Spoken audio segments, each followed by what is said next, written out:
Hello students, today we will discuss about BA and BSc final year 6th same math dynamics. आज हम dynamics math की 4th unit start करने जा रहे हैं। जो आपकी 4th यूनिट है उसमें आपके पास कितने 3 चैप्टर की एक यूनिट है। 3 चैप्टर कौन कौन से 9, 10 और 11 की। तो आज हम 9 चैप्टर स्टार्ट करने जा रहे हैं जिसका नाम क्या है आपके पास सेंट्रल ऑर्बिट। तो सेंट्रल ऑर्बिट स्टार्ट करने जा रहे हैं आज हम। लगभग सेंट्रल 9 चैप्टर में से हो ही जाता है क्वेश्चन कंप्लीट। अगर ज़्यादा जरूरत पड़ी तो 10th भी करेंगे, ठीक है। तो स्टार्ट करते, देखिए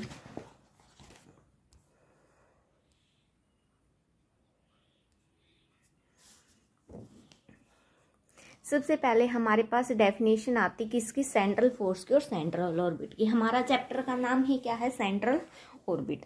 तो सबसे पहले हम सेंट्रल फोर्स देखते हैं। वो डेफिनेशन क्या है हमारे पास, a force whose line of action, एक ऐसी फोर्स है जिसकी लाइन ऑफ एक्शन है वो हमेशा कहाँ से पास करे, फिक्स्ड पॉइंट से पास करे, उसको हम क्या बोलते हैं, सेंट्रल फोर्स। और जो फिक्स्ड पॉइंट होता है वो हमारा क्या होता है, सेंटर होता है किसका, उस फोर्स का, ठीक है। ये आपकी 1 नंबर में पूछी जा सकती है, सेंट्रल फोर्स की डेफिनेशन और सेंट्रल ऑर्बिट की डेफिनेशन। अब सेंट्रल ऑर्बिट क्या होता है आपके पास है, the path described by a particle moving in a plane under the action of a force which is always directed toward a fixed point in the plane. अब हमने कोई प्लेन ले लिया, उसके अंदर क्या है, कोई पार्टिकल मूव कर रहा है। प्लेन जैसे हमारा एक्स एक्सिस होता है, वाई एक्सिस, जेड एक्सिस, ठीक है, 3 डायमेंशनल प्लेन। अब उसमें क्या है, एक पार्टिकल मूव कर रहा है सच इस प्रकार से कि वो जो फिक्स्ड पॉइंट है वो उसकी तरफ डायरेक्ट हो रहा है, फिक्स्ड पॉइंट की तरफ। तो वो हमारा क्या होगा, सेंट्रल ऑर्बिट होगा। जो फिक्स डायरेक्ट कर रहा है ना फिक्स्ड पॉइंट की तरफ प्लेन में, तो वो हमारा क्या हो गया, सेंट्रल ऑर्बिट। अब फर्स्ट ऑर्म हमें क्या दिखानी है, a central orbit is always a plane curve. जो सेंट्रल ऑर्बिट है वो हमेशा क्या होगा, प्लेन कर्व होगा। हमें ये चीज क्या करनी है, प्रूव करनी है। तो देखिए मैंने एक ओ, तो हमारा क्या होगा, फिक्स्ड पॉइंट होगा। अब मैंने यहाँ पर कुछ ड्रॉ किया है, फिगर आपके पास मैंने पहले से ही ड्रॉ कर दिया गया है। देखो अब हम यहाँ पर क्या करेंगे, ये ड्रॉ तो कर दिया, अब हम इसके नाम दे देते हैं।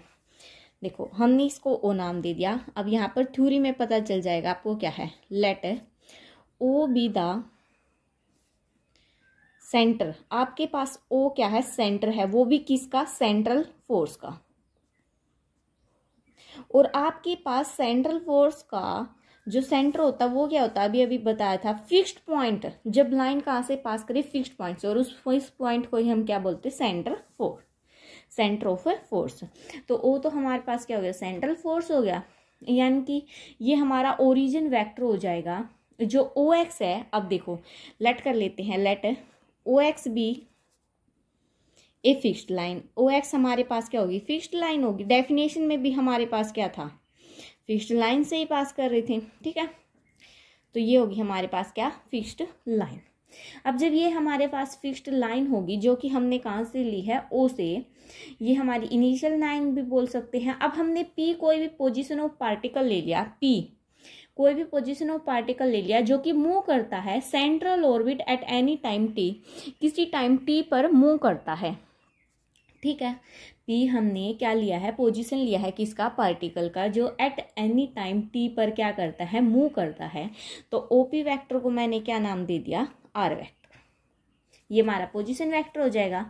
अगर पार्टिकल मूव करता है under the action of central force, under की तरफ यानी कि अंदर की तरफ मूव करता है, तो जो उसका है क्या है, सेंटर क्या होगा हमारा, ओ होगा।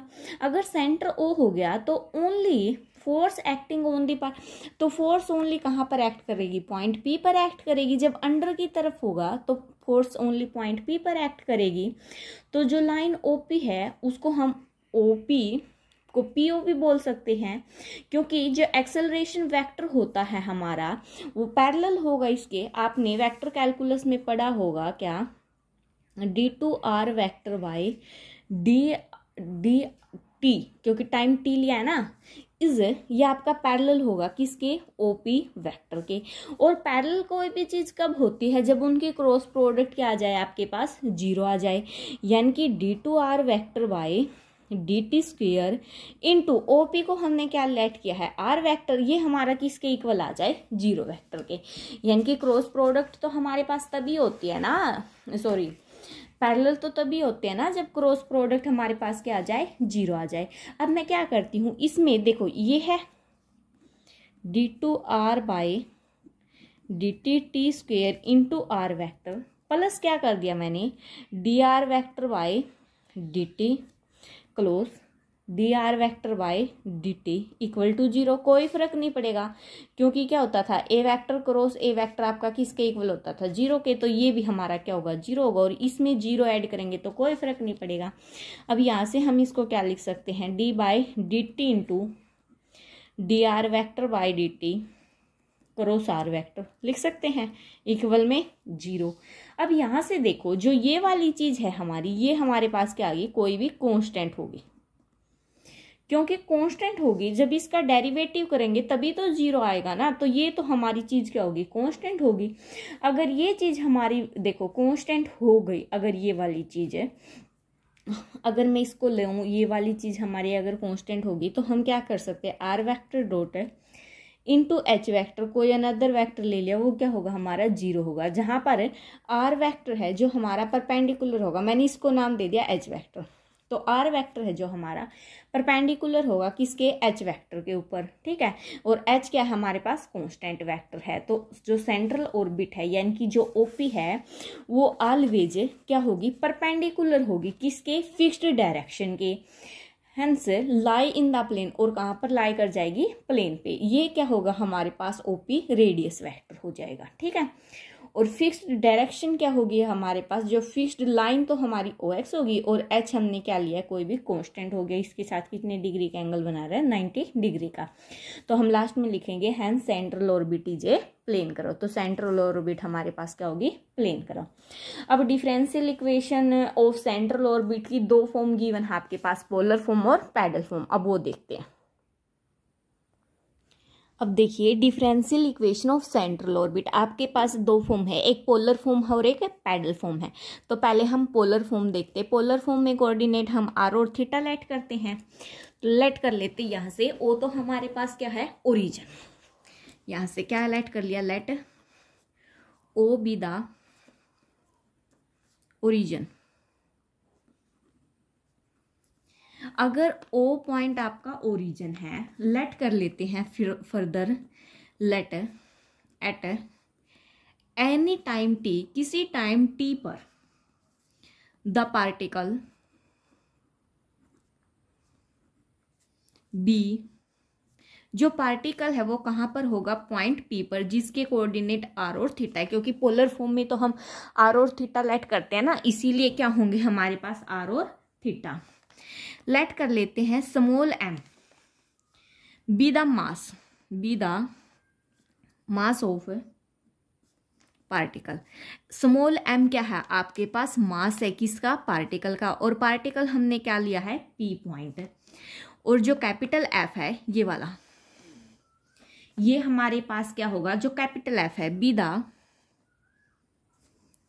सेंट्रल फोर्स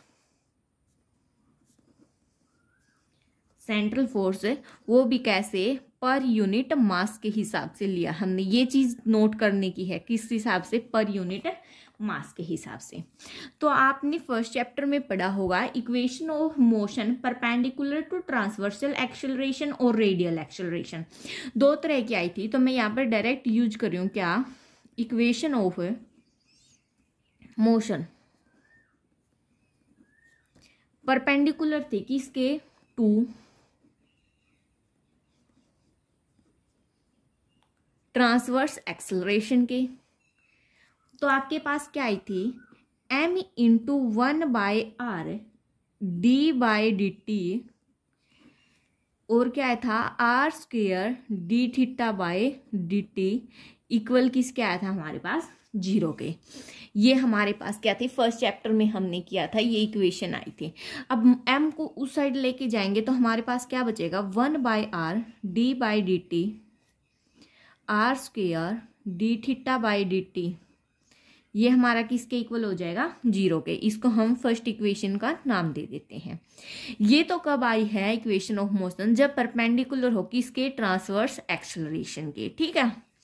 अब क्या लेके चलूंगी मैं, इक्वेशन ऑफ मोशन दो तरह से होता है, एक तो परपेंडिकुलर होता है किसके, ट्रांसवर्सल एक्सेलरेशन के, एक वो किसके होता है, रेडियल डायरेक्शन के। तो अलोन दी रेडियल डायरेक्शन।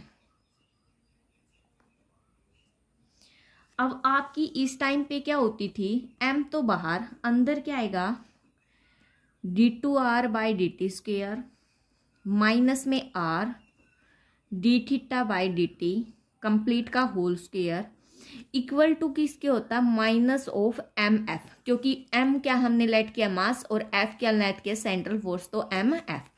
अब m से m क्या हो जाएगा, कैंसिल, तो हमारे पास क्या बचेगा, d2r by D T square minus में r D theta by D t का होल स्क्वेयर, ठीक है, इक्वल में क्या बचा, माइनस ऑफ एफ। इसको हम क्या कर देते हैं, सेकेंड इक्वेशन लेट। अब ये जो दो इक्वेशन आई हैं इनकी हेल्प से अब हमारा सारा क्वेश्चन हो जाएगा। तो मैं क्या करती हूँ, सबसे पहले फर्स्ट इक्वेशन को इंटीग्रेट कर देती हूँ। क्या करती हूँ, इंटीग्रेटिंग कौन सी इक्वेशन को, इक्वेशन फर्स्ट को। तो वी गेट, हमें क्या मिलेगा, देखो 1/r क्या है हमारे पास, सॉरी इस 1/r को भी उस साइड लेके जाते हैं तो हमारे पास ओनली ये बचेगा, सॉरी यहाँ पर थोड़ी मिस्टेक हो गई थी। अब जब इसका इंटीग्रेशन करेंगे ये कैंसिल हो जाएगा इंटीग्रेशन के साइन से, क्या बचेगा, r square D theta by D T, और इक्वल में क्या है, 0 है, और 0 तो हम लिख नहीं सकते, कोई कांस्टेंट लिख देते हैं h, तो ये हमारे पास क्या हो गया, कोई कांस्टेंट हो गया। इसको मैंने दे दिया इक्वेशन थर्ड ना। अब हमारे पास कितनी इक्वेशन होगी, 3 इक्वेशन आ गई। फर्स्ट कौन सी, जो परपेंडिकुलर थी किसके, ट्रांसवर्स एक्सेलरेशन के, ये आई थी। सेकंड रेडियल डायरेक्शन वाली, और थर्ड जब हमने फर्स्ट को क्या किया, इंटीग्रेट किया। अब यहाँ से देखिए एक नया स्टेप स्टार्ट हो जाता है। यहाँ तक पहुँचने के बाद अब हमें क्या करना है वो देखिए, इस r को हम क्या पुट करेंगे, 1/u। देखो क्या लेट कर लेते हैं हम लोग, एक मिनट, अब क्या करेंगे, लेट कर लेते हैं r हमारा किसके इक्वल होगा, 1/u के। अगर r 1/u के इक्वल होगा, अगर इसका डेरिवेटिव करूं मैं, डिफरेंशिएट कर दिया, वो भी देखो किसके, विद रिस्पेक्ट टू t के, ठीक है। तो हमारे पास क्या आएगा, dr by D T equal to -1/u square du by D T. Derivative करने के बाद तो हमारे पास ये आ जाएगा। अब इसको मैं देखो -1/u square as it is, इसको क्या लिख दिया मैंने, du by D theta into D theta by D T. कोई फर्क नहीं पड़ा, कैंसिल होके वही बचेगा सेम। ये क्यों किया, क्योंकि अब स्टेटमेंट में करेंगे हम। अब फर्दर मैं यहाँ पर क्या कर देती हूँ, देखो -1/u स्क्वेयर है, 1/u के स्थान पर r पुट कर सकती हूँ, तो यहाँ पर क्या आ जाएगा, r स्क्वेयर, ठीक है। D theta by D T आगे कर दिया, और माइनस एज इट इज ये वाला, और D you by D theta पीछे कर दिया। ये हमारी किसकी वैल्यू आई है, D R by D T की। कोई फर्क नहीं पड़ा, नहीं पड़ा। अब हमारे पास है, देखो यहाँ से ये चीज आई है, ये वाली आ गई। अब मैंने आपको देखो यहाँ पर दिखाया था R square D theta by D T किसके इक्वल आया है, एच के। तो R square D theta by D T के स्थान पर हम क्या कर सकते हैं, एच। तो हमारा किसके इक्वल आएगा, -h D you by D theta के। क्या लिखोगे ब्रैकेट में, यूजिंग इक्वेशन थर्ड। कौन सी इक्वेशन का यूज किया है, इक्वेशन थर्ड का। तो यहाँ से आ गया। अब हम इसको क्या कर देते, ये हमारा क्या आया है, D R by D T. दोबारा से डिफ्रेंशिएट करेंगे, differentiate with respect to T. दोबारा से टी के विद रिस्पेक्ट टू डिफ्रेंशिएट करेंगे, क्या आएगा, D two are by D T square minus में एच, ठीक है। अब इसका करते हैं, क्या आएगा, D two you by D theta square, और थीटा का करेंगे तो D theta by D T, ठीक है। फर्दर माइनस एच तो as it is, D two you by D theta square भी एज इट इज। अब देखो R square D theta by D T किसके इक्वल आया था, एच के। अगर मैं यहाँ से D theta by D T की बात करूँ वो किसके इक्वल आएगा, एच बाई आर स्क्वेयर के। इसको हम फोर्थ नाम दे देते हैं, ठीक है। तो D theta by D T के स्थान पर क्या पुट कर सकती हूँ, एच बाई आर स्क्वेयर। तो हम क्या कर देंगे, एच बाई आर स्क्वेयर, और ब्रैकेट में क्या लिखेंगे, यूजिंग इक्वेशन नंबर 4। कौन सी का यूज किया हमने, इक्वेशन नंबर 4 का। अब यहाँ से आपके पास बन क्या गया, minus H square by R square D two you by D theta square.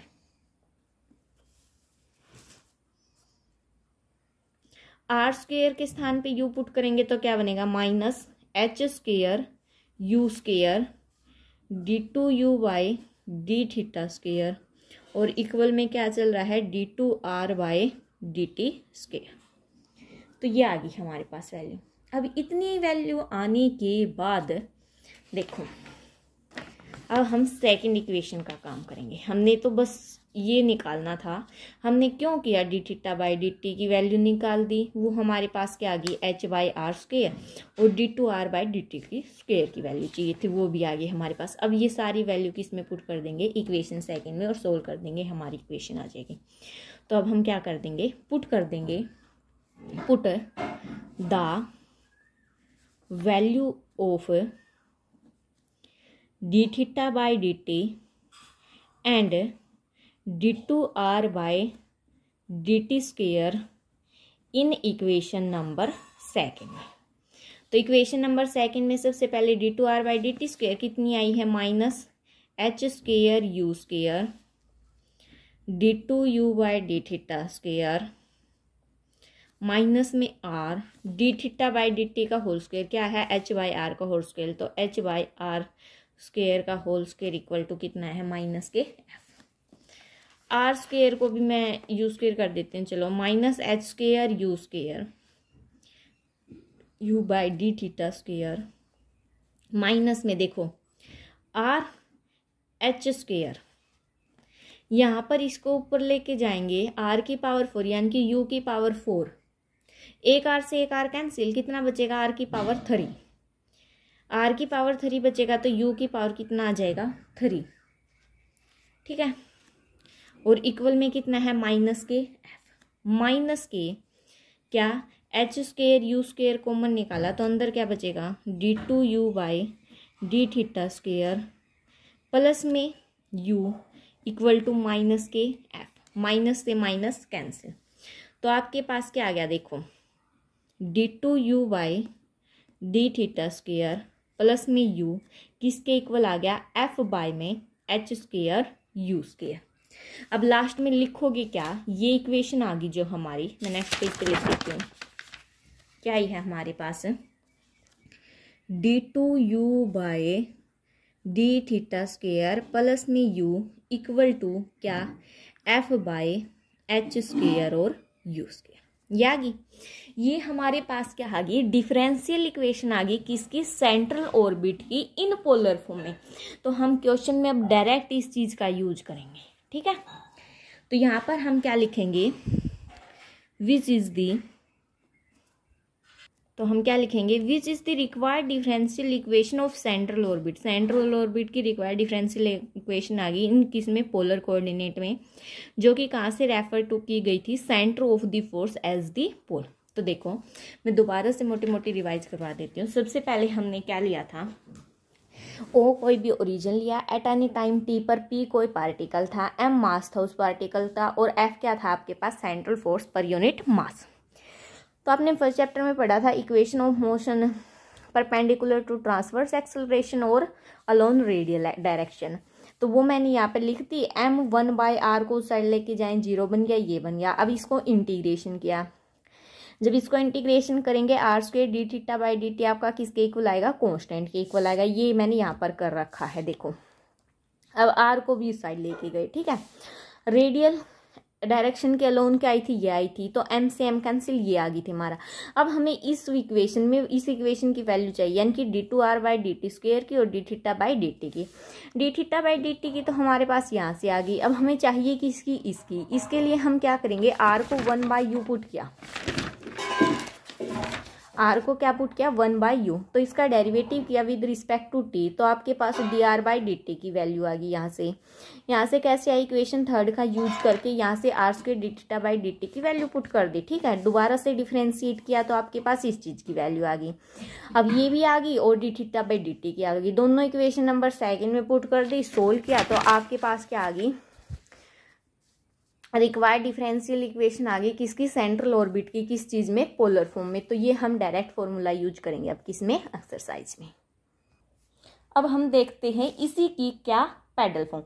Pedal form करने से पहले थोड़ा सा बेसिक कंसेप्ट है जो मैं आपको बताना चाहती हूँ। देखिए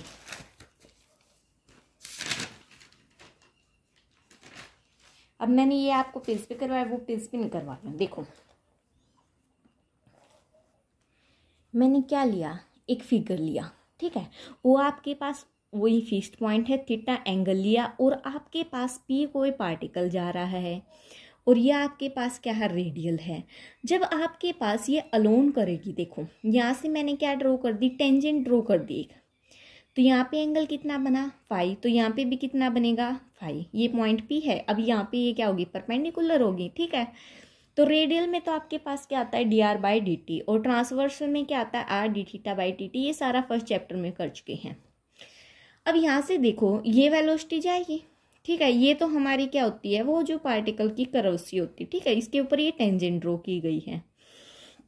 अब यहाँ से देखो p आपका किसके इक्वल होता है, r sin फाई की, टेंजेंट फाई की वैल्यू निकाली, कोट फाई की वैल्यू निकाली, इजिली निकाल सकते हैं। अब यहाँ से क्या किया मैंने, 1/p² आपका किसके इक्वल होगा, देखो 1/r², और इसका हो जाएगा 1/sin² फाई, sin² फाई को ऊपर लेके जाएंगे, cosecant square phi, 1/r² as it is, cosecant square phi को क्या लिख सकते हैं, 1 + कोट² फाई, अलग अलग सेपरेट कर दिए। कोट² फाई की, कोट की वैल्यू क्या है आपके पास, कोट फाई की dr/dθ, अब इसका स्क्वायर कर देंगे। देखो 1/r² पहले था, r यहाँ पे इसका स्क्वायर करेंगे तो 4, और dr/dθ का स्क्वायर।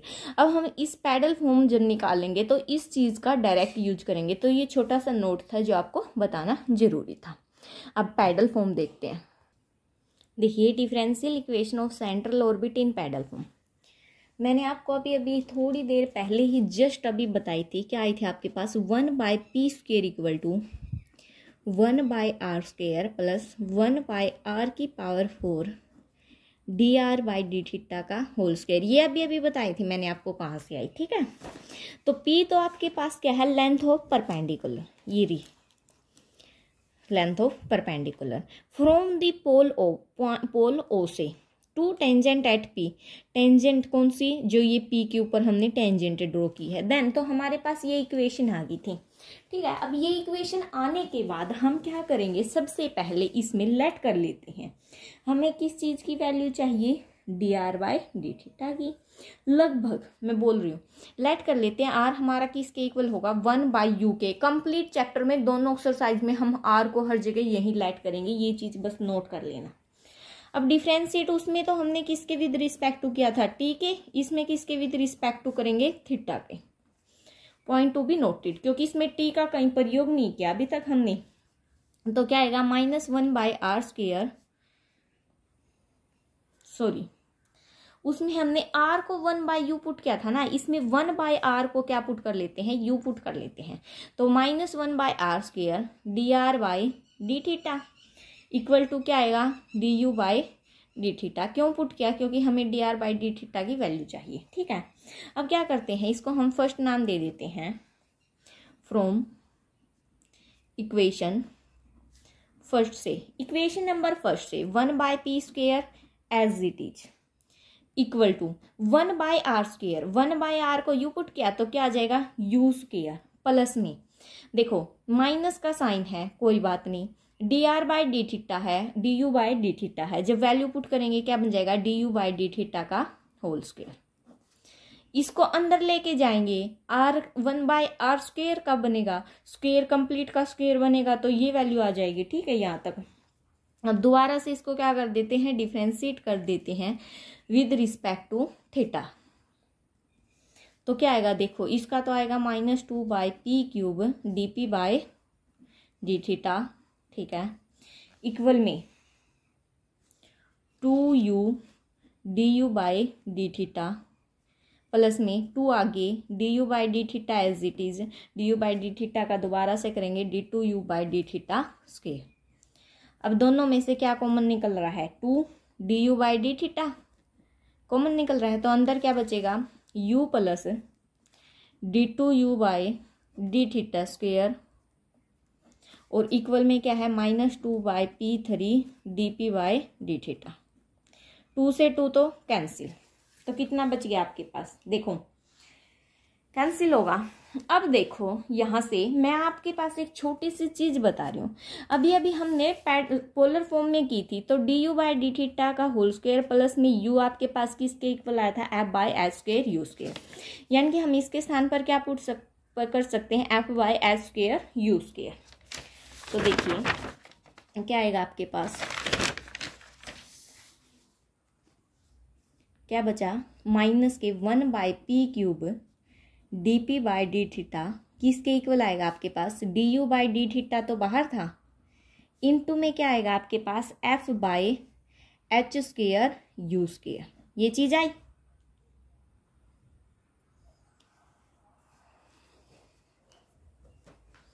और du बाई डी थीटा आपका किसके इक्वल आया है, देखो du बाई डी थीटा की वैल्यू यहाँ से ये आई है, मैं दोबारा पुट कर देती हूँ, क्या -1 by R square dr by D theta into में f बाई में H square U square -1 by p3 dp by D theta. देखो माइनस से minus cancel, 1 by P cube dp by D theta किसके equal आया, देखो 2 तो पहले cancel है, आर स्क्वायर को यू स्क्वायर से कैंसिल हो जाएगा क्योंकि ऊपर जाके यू स्क्वायर बनेगा, ये इसका आर स्क्वायर बना लो, क्या बना dr by D theta f by H square, ठीक है।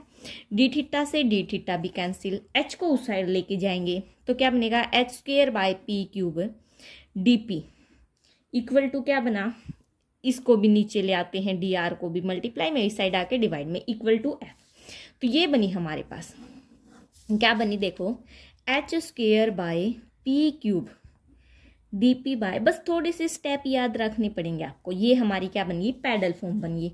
तो हम क्या लिखेंगे, which is the required differential equation of the central orbit in pedal form. Pedal form में क्या आपकी बन गई सेंट्रल डिफरेंशियल इक्वेशन बन गई सेंट्रल ऑर्बिट की, किस चीज में, पैडल फॉर्म में। पैडल फॉर्म में और पोलर फॉर्म में दोनों आपको याद रखनी है। अब नेक्स्ट टॉपिक आपका एरियल वेलोसिटी का, वो हम नेक्स्ट लेक्चर में करेंगे। सो आज के लिए इतना ही। Thanks for watching, please like share and subscribe.